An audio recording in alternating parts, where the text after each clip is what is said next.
Hey boss, can I staff one with you? Sure. We got a 37-year-old woman with a few days of double vision. She says her right arm and leg are weak and numb. Her eyes are doing some weird stuff. Sometimes they move together, sometimes they don't. She also keeps cocking her head to the right, like it helps her see better or something. Let's take some time to think about that. Yeah, I can't quite figure out how urgently we should consult neurology. Just say ASAP. Sorry boss, the neurologist is actually out of town this week.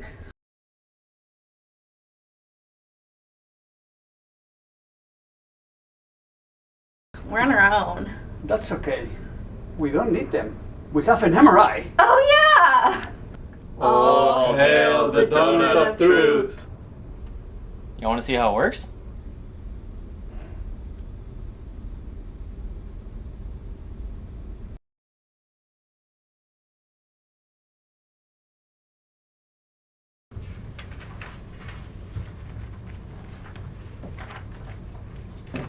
Alright team, let's localize. Our job is to find a single contiguous lesion along the neuroaxis that can explain this patient's deficits. Judging by her history, she has motor and sensory deficits of the right upper and lower extremities, and disconjugate gaze in some directions, but not others. She's most likely turning her head to the right to maintain a leftward gaze, and compensate for a failure of left eye adduction during attempted rightward gaze. First things first, can these deficits be explained by a single peripheral lesion?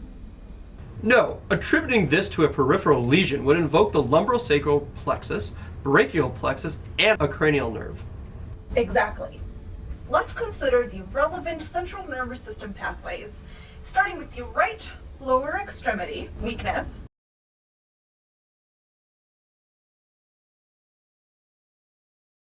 right upper extremity weakness,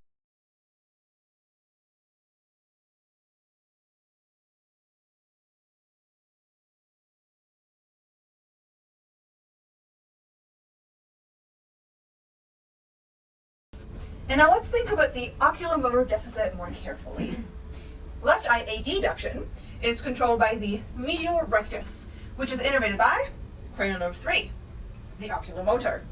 A third nerve palsy could explain this, but a complete third would result in mydriasis, completosis, and paresis of supraduction and infraduction as well. We could hypothesize that these deficits could be identified on even the briefest of examinations, and therefore, it's reasonable to consider alternate localizations. Obviously, we all know that the oculomotor nucleus is divided into subnuclei, and it's plausible that a small and precise lesion could exclusively affect the medial rectus subnucleus. An excellent point indeed, but let us cogitate the probability that a lesion large enough to affect both sensory and motor pathways to the right heavy body at the level of the oculomotor nucleus would exclusively involve the medial rectus subnucleus while avoiding the adjacent parasympathetic Edinger-Westphal subnucleus, the levator palpebrae superioris subnucleus, and the inferior rectus, superior rectus, and inferior oblique subnuclea. Quite improbable. Indubitably.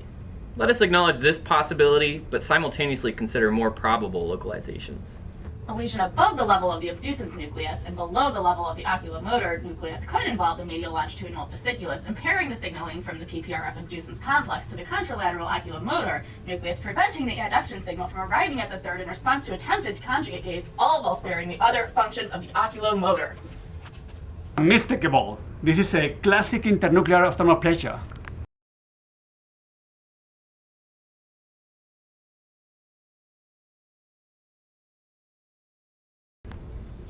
Adequate work, team.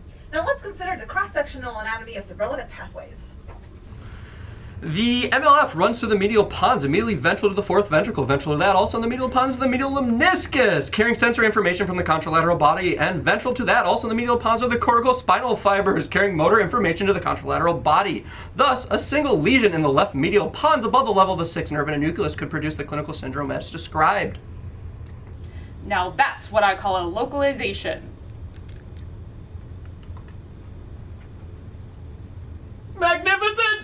Yes, quite. Huzzah!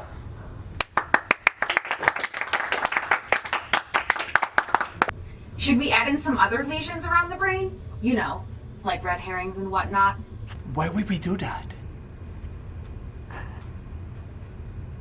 Because an MRI can never replace a neurologist.